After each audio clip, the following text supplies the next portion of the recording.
اور اس کتاب میں سے جو کچھ انہوں نے پڑھا اسی پہ شعر کہہ دیا. وہ فوری جو شعری واردات ہوتی ہے اس طرح سے نہیں, بس آپ پڑھتے جائیں اور اس کو اپنے اندر بساتے جائیں, تو پھر جو شعر ہوتا ہے اس میں اصل میں تو شعر آتے ہیں آپ کے شعور اور لاشعور سے نا, کہیں شاعر شعر تخلیق کرتا ہے کہیں عدم سے نا, کہ کسی اور ہی دنیاؤں سے شعر لے کے آتا ہے.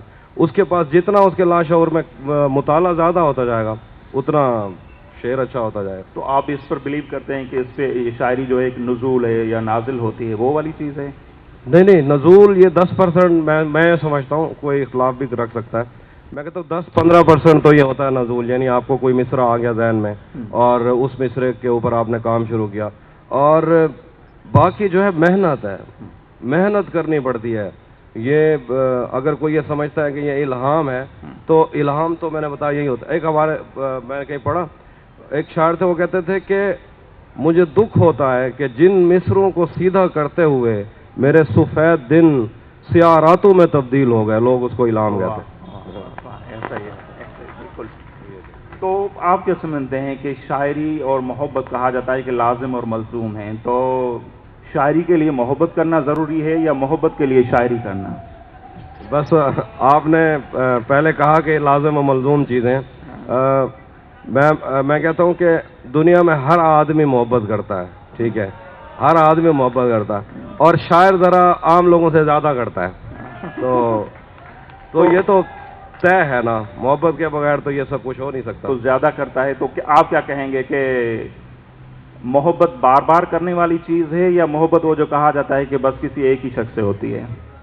وہ نزار کبانی سے کسی نے پوچھا تھا کہ آپ نے یہ ساری غزلیں یا نظمیں کسی ایک لڑکی کے لیے لکھی ہیں, تو نزار کبانی صاحب نے کہا تھا کہ اگر میں کسی ایک لڑکی کے لیے لکھتا تو صرف ایک نظم لکھتا.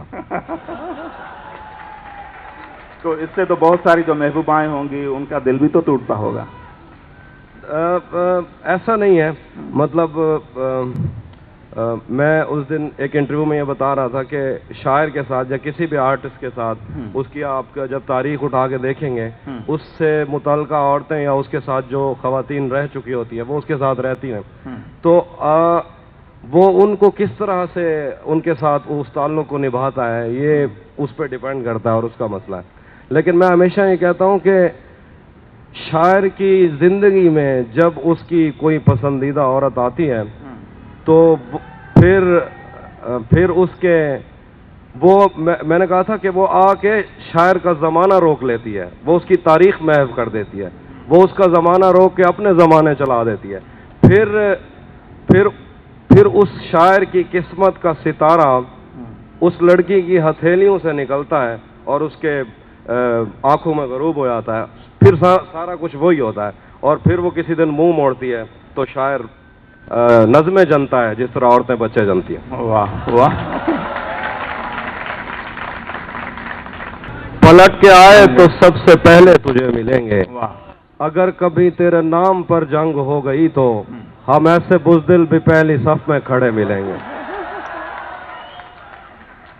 اگر کبھی تیرے نام پر جنگ ہو گئی تو ہم ایسے بزدل بھی پہلی صف میں کھڑے ملیں گے.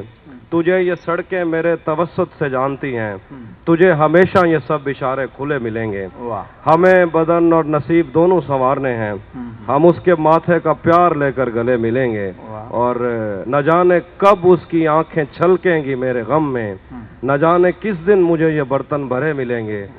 تو جس طرح چوم کر ہمیں دیکھتا ہے حافی, ہم ایک دن تیرے بازوؤں میں مرے ملیں گے. واہ واہ واہ واہ واہ, شاندار. تو اور تہذیب بھائی سے آپ کیا سننا چاہیں گے؟ ہاں. جو تیرے ساتھ رہتے ہوئے سوگوار ہو, لعنت ہو ایسے شخص پہ اور بے شمار. جو تیرے ساتھ رہتے ہوئے سوگوار ہو, لعنت ہو ایسے شخص پہ اور بے شمار ہو. اب اتنی دیر بھی نہ لگا یہ نہ ہو کہیں تو آ چکا ہو اور تیرا انتظار ہو. میں پھول ہوں تو پھر تیرے بالوں میں کیوں نہیں, تو تیر ہے تو میرے کلیجے کے پار ہو. ایک آستین چڑھانے کی عادت کو چھوڑ کر حافظ و آدمی تو بہت شاندار. واہ واہ واہ. وہ بھی میں سناتا ہوں. میں نا ایک نظم سنانا چاہ رہا ہوں. یہ کم لوگوں نے سنی ہے. یہ نظم ہے، ذرا اس کو خاموشی سے سنیے گا. مجھے بہت ہے کہ میں بھی شامل ہوں تیری زلفوں کے زائرینوں میں جو اماوس کی کالی راتوں کا رزق بننے سے بچ گئے ہیں. مجھے بہت ہے کہ میں بھی شامل ہوں تیری زلفوں کے زائرینوں میں جو اماوس کی کالی راتوں کا رزق بننے سے بچ گئے ہیں. مجھے قسم ہے اداس راتوں میں ڈسنے والے یتیم سانپوں کی زہر آلود زندگی کی، تیرے چھوئے جسم بستر مرگ پر پڑے ہیں. تیرے لبوں کی خفیف جنبش سے زلزلوں نے زمین کا زیور اتار پھینکا. تیری درخشاں ہتھیلیوں پر بدلتے موسم کے ذائچوں سے پتہ چلا ہے کہ اس تعلق کی سرزمین میں خزاں بہت دیر تک رہے گی. میں جانتا ہوں کہ میں نے ممنوع شاہراہوں سے ہو کے ایسے بہت سے باغوں کی سیر کی ہے جہاں سے تو روکتی بہت تھی. یہ ہاتھ جن کو تیرے بدن کی چمک نے برسوں نڈھال رکھا، حرام ہے کہ انہوں نے شاخوں سے پھول توڑے ہوں یا کسی پیڑ کے لچکدار بازوں سے کسی بھی موسم کا پھل اتارا ہو. اور اگر ایسا ہو بھی جاتا تو پھر بھی تیری سرشت میں انتقام کب ہے؟ ابھی محبت کی صبح روشن شام کب ہے؟ یہ دل کے شیشے پہ پڑنے والی ملال کی دھول صاف کر دے. میں تجھ سے چھپ کر اگر کسی سے ملا تو مجھ کو معاف کر دے. میں بد سوچے نا جو تیرے ہومن یا کہیں دے ہومن یا خود ہی ہومن دی کھیت وچ میں کتاں کھڑا ہاں. میں بد سوچے نا جو تیرے ہومن یا میں بات سوچے نا جو تیرے ہومن یا کہیں دے ہومن یا خود ہی ہومن دی کھیت وچ میں کتھا کھڑا ہاں. میں پچھلے سفریں تے تائیں سے بہوں لوگ گال آیا، پتے وہ کتھن وہ مر گئے ہیں یا جیندے ہوسن. میں ساری دھرتی کھنگال آیا. اگر وہ جینن تے من دے مندر تے مونج دا جڑا دول وجدے دول کیا ہے؟ اگر وہ مرگن ولائے گم تھیں دی گول کیا ہے؟ اے بار جو میرے ہاتھ لاتھے میں کیکو آکھاں جو ڈھول سینہ پھرول کیا ہے؟ تو ہوں تو ہر کوئی خدا دی مرضی دے اگو چپ ہے. اے زندگی صرف سکھ دی دھوپ ہے.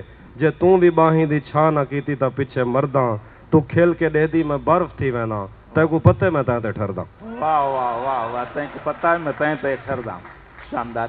اچھا تیسی بھائی، آپ سے یہ بھی ہم سمجھنا چاہیں گے، یہ ہم نے سرائکی وسائل میں اسپیشلی دیکھا ہے کہ بڑے بڑے مشاعرے ہوتے ہیں، لوگ شاعروں پر نوٹ نچھاور کر رہے ہوتے ہیں، اور مشاعرے جو ہیں اب کہا جا سکتا ہے کہ ہمارے شاعر جو ہیں اس کی فیس بھی لے رہے ہیں. اس سارے سفر کو آگے بڑھانے میں کتنی دقت ہے؟ کیونکہ سندھ میں تو ہم دیکھتے ہیں مزہ ہے، یہ کوئی دل پر نہ لے. اگر کوئی کہتا ہے کہ میں نے یار کچھ لکھا ہے آپ کو سناؤں تو وہ بولتا ہے آگے میں کھلائے گا کیا، مجھے پلائے گا کیا.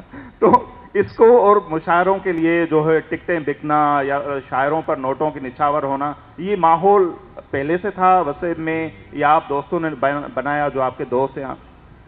نہیں، یہ پہلے بالکل نہیں تھا. تو ہم نے خود کم از کم کوئی 300-400 مشاعرے فری پڑے ہوں گے. تو میں ان کو بتا دوں کہ آپ مجھے کیا پے کر رہے ہو، پھر آپ کو پتہ لگ جائے. میں تو یہ کہتا ہوں کہ دنیا کی ہر چیز جو ہے کمرشلائز ہو جاتی ہے. ٹھیک ہے، ایک نعت خواں جو ہے وہ 10-10 لاکھ لے لیتے ہیں، 5-7 لاکھ. یہ ایک ایسی بات تھی جس کے اوپر میں بہت زیادہ چڑھتا بھی تھا کہ یار شاعروں کو کیوں نہیں، شاعروں کو کیوں کہتے ہیں کہ بس ٹھیک ہے اساں کو رخصت کرو والا، رخصت کرو گڈ آئے ہوں بس ہلو خیر آتا ہوں مسئلہ. تو یہ ایک طرح کی زیادتی تھی، اور میں نے اس پہ تھوڑا سا کام کیا اپنی طرف سے، لیکن میں اکیلا بھی کیا کر سکتا تھا. تو کچھ مسائل خود شاعروں کے اپنے بھی ہیں، مطلب ان کو نہیں جانا چاہیے. یہ ایک اپنی طرح سے ہم اس پہ کام کر رہے ہیں. یہ لوگوں کے ذہن میں یہ بات ڈالنی چاہیے کہ شاعروں کو کچھ دینا چاہیے، اور پھول تھوڑی پکتے ہیں. اور اب ہم کہہ سکتے ہیں کہ اگر شاعری اچھی ہو تو شاعری سے بھی گھر چل سکتا ہے. اب ایسا ہو سکتا ہے، پہلے مشکل تھا. تو ایسا ہے کہ جو مجھے تو وہ جو پیسے پھینکتے ہیں سنگر وغیرہ پہ، میں تو خود چاہتا ہوں کہ یہ شاعروں کے ساتھ شروع ہو جانا تو ہمارا کام صحیح چل جائے. دیکھیں ان میں سے کوئی ہے ایسا؟ ابھی تھوڑی لوں گا ان سے، لیکن مذاق کر رہا ہوں، جسٹ کڈنگ. اچھا، تو یہ سارا ماحول وہ روایت آپ نے شروع کرنی ہے نا، کسی دن ایک ویڈیو پلان کرتے ہیں، میں مشاعرہ پڑھوں گا، آپ میں سے کوئی بندہ پیسے لے آئے، وہ آپ پھینک دینا، پھر اپنے واپس بھی لینا، وہ مسئلہ نہیں ہے. ویڈیو وائرل ہو جائے گی تو پھر جب باہر کہیں مشاعرے پڑیں گے دبئی میں، اگر انہوں نے کوئی ریال وغیرہ پھینکے تو کام ہو جانا. تو ایک اس طرح کا کوئی پلان بناتے ہیں. تو اچھا، تو جیسے دبئی کا آپ نے ذکر کیا، موسٹلی ہم دیکھتے ہیں آپ کے مشاعرے قطر میں، کبھی دبئی میں ہو رہے ہیں، اور آپ نے ایک انٹرویو میں کہا تھا کہ آپ کے سب سے زیادہ جو مداح ہیں، چاہنے والے، وہ انڈیا میں زیادہ ہیں، لیکن ان کے لیے آپ کو نیپال میں جا کے مشاعرہ کرنا پڑتا ہے، ہم جا نہیں سکتے. تو آپ سمجھتے ہیں کہ ملکوں کے درمیان اس طرح کی چیز بھی ہونی چاہیے کہ ایک دوسرے کے آرٹسٹ بھی آ جا نہ سکیں؟ کچھ یہ جب میں نے کہا نا کہ انڈیا میں ایک دو دفعہ میں نے کہا انڈیا میں فین زیادہ، تو میرے کچھ دوست ناراض ہو گئے. تو میں نے کہا یار ادھر آبادی زیادہ ہے اس لیے زیادہ ہے، یہ تھوڑی کہ تم لوگ محبت کم کرتے ہو. صحیح.